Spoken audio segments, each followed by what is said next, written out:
Stardust, Chapter 27, Part 3. 8:33 a.m. May 13th, 2015. Medical. Lana woke with what was quite possibly the most epic headache she had ever had in her short life. Mother of God, I need an ice pack or aspirin, or both, she thought as she tried to open her eyes. She regretted the decision almost immediately as the blinding white walls of medical greeted her. After several repeated attempts to open her eyes, she was finally successful. Two figures approached her on either side of the bed. One was easily recognizable as Valen, while the other was a male doctor that she couldn't quite place. Good morning, Lana. So, how are you feeling? Valen asked, and Lana's headache prevented her from taking note of the scientist's enforced good cheer. Like shit, actually. It didn't work, did it? Lana stated, as much as asked as she rubbed her eyes with her right hand as she tried to sit up. Hands from both Valen and the doctor slipped behind her back to help her get upright. Why don't you see for yourself? Valen offered as she waved to the body-length mirror that was set beside the bed. Lana's stare became wide-eyed as she caught the sight of the image in the mirror. The marred stump she had expected to see just beneath her left shoulder was gone. In its place was something out of a comic book or Hollywood movie. The arm appeared to be metal and lacked any of the exposed wiring or machinery that she was expecting, but was sleek and smooth. The soldier willed her left arm to move, and it complied. The metal hand rose in front of her face before turning around before her very eyes, and the palm was made up of several segmented plates and was covered in what appeared to be textured rubber or heavy-duty cloth. The last two segments of each finger and the last segment of the thumb were similarly covered. She rubbed her right hand over the artificial palm and found that the material gave just a bit under pressure while providing a no-skid surface as well. That's... Lana started to say as each of the digits folded and extended without so much as a click, hiss, or squeak. The fingers clenched into a fist and then released before she continued.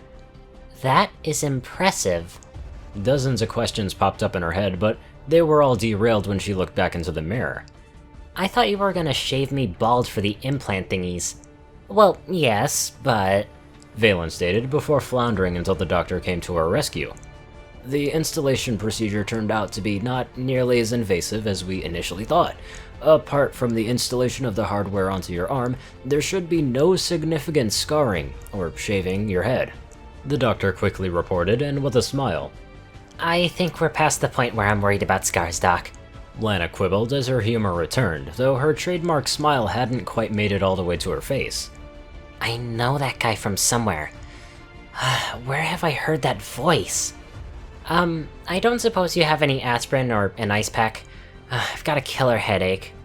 Valen and the mysterious doctor shared another look before he spoke again. You have a headache? What, about your arm? Or, well, your left arm, I mean? When Elena looked down and shrugged, he continued. Well, it's possible the painkillers are wearing off. Here's another dose.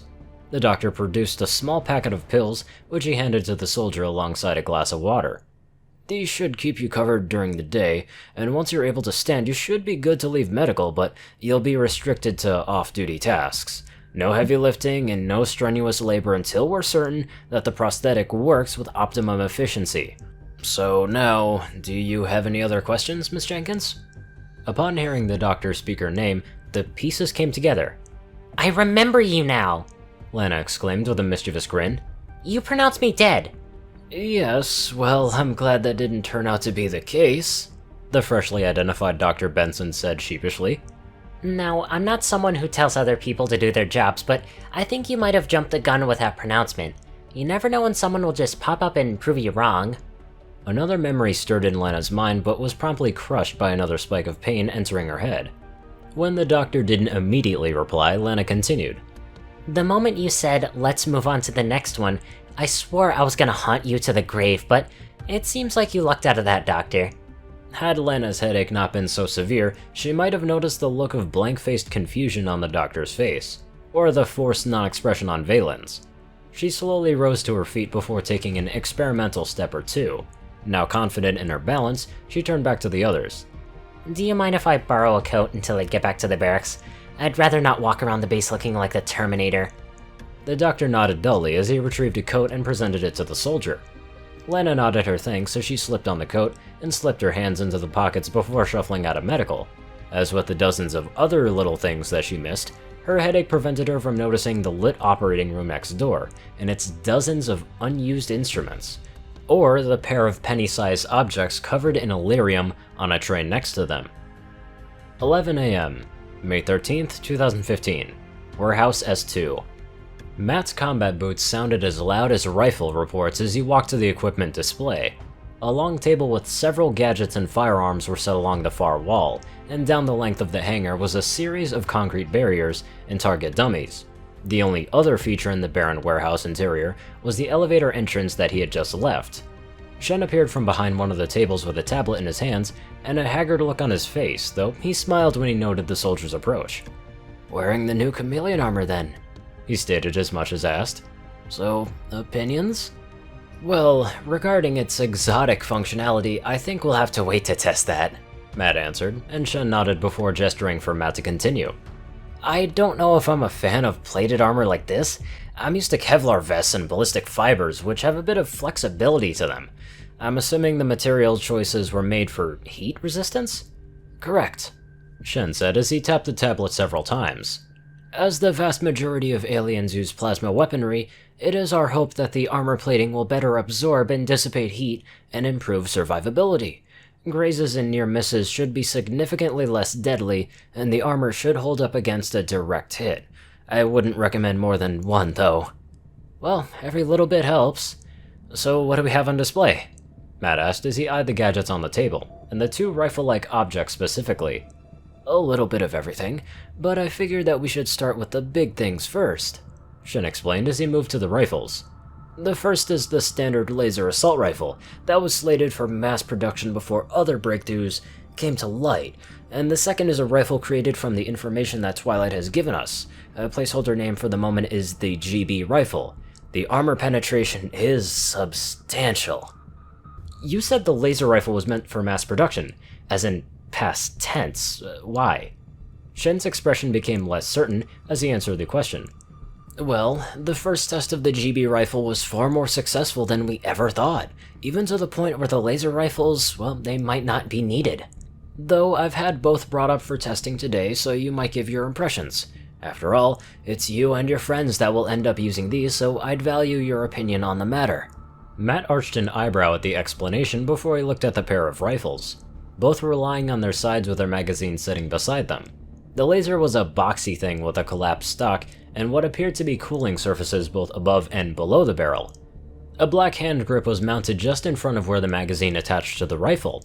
The magazine itself looked like a miniature car battery with its rectangular shape and coloring. With practiced hands, Matt scooped up the rifle and slid the battery into place. The rifle hummed as soon as the battery slid into its slot, and a small readout lit up just above the collapsible stock.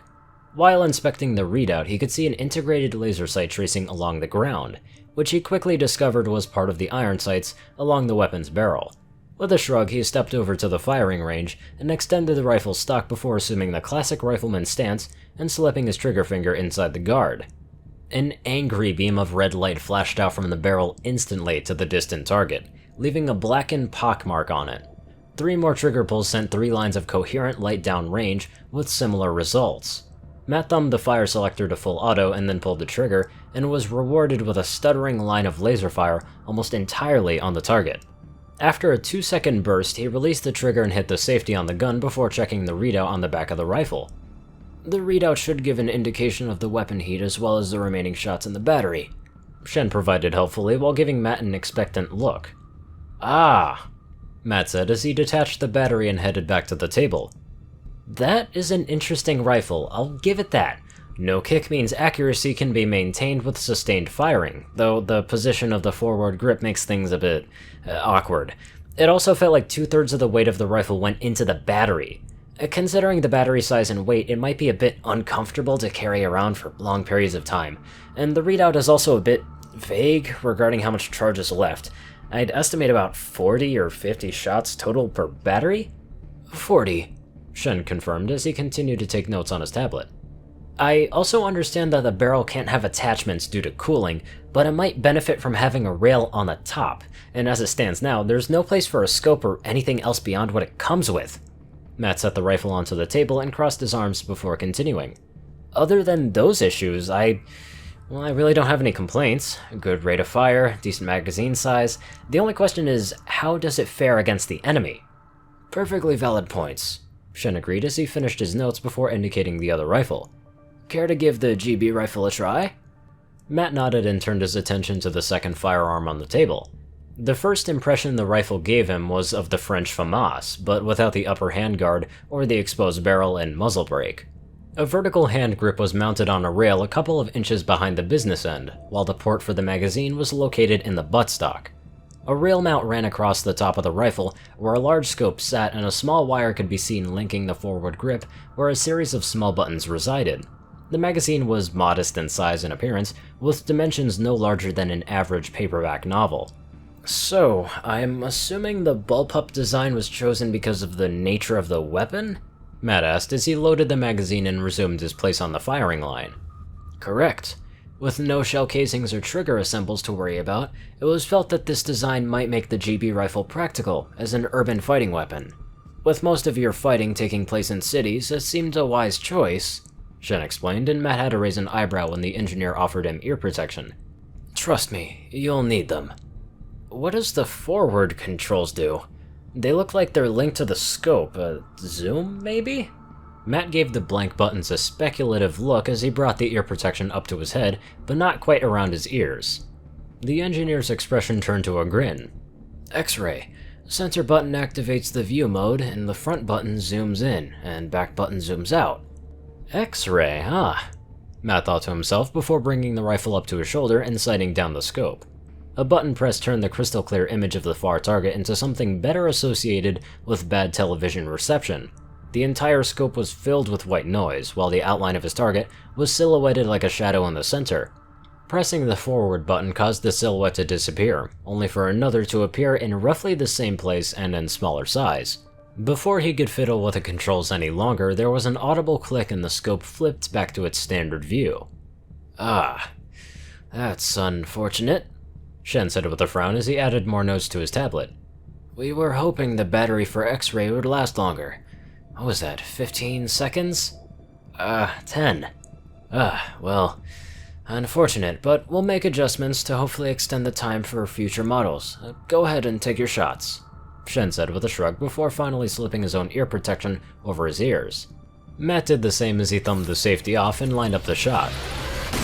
The sound of a bullwhip reached Matt's ears through his protection, which wasn't surprising.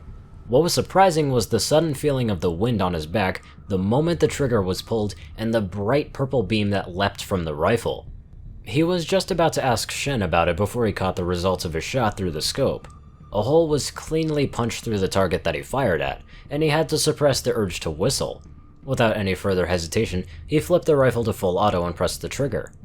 After less than half a second of rapid whip cracks and wind, the gun was dry. What was that? 10 shots? Matt asked as he brought the rifle back to the desk. It seems a bit light, especially if you plan on using the full auto option. I mean, still, look at that penetration! We were also hoping for a bit more power out of the batteries we had developed for this tech, Shen answered with a sour look as he tapped at his tablet. Do you have any other feedback on the rifle? Well, it's a solid design, though the shallow ammunition limit takes it out of the running as an assault rifle. Perhaps a designated marksman rifle or an anti-armor option that isn't a rocket launcher? I mean, it would certainly be nice to at least have one rifleman in the squad with one of these to take out some of the heavy stuff we've been running into. I am curious though, what does GB stand for and where's all that wind coming from with each shot? Well, GB is actually a reference to the project name that spawned the weapon in the first place. I admit it isn't a slick acronym like SHIV. I'll see if I can get the boys down in engineering and make them come up with something better. As to the wind, that's... Before Shen could explain further, the elevator to the warehouse let out a chipper ding before the doors opened.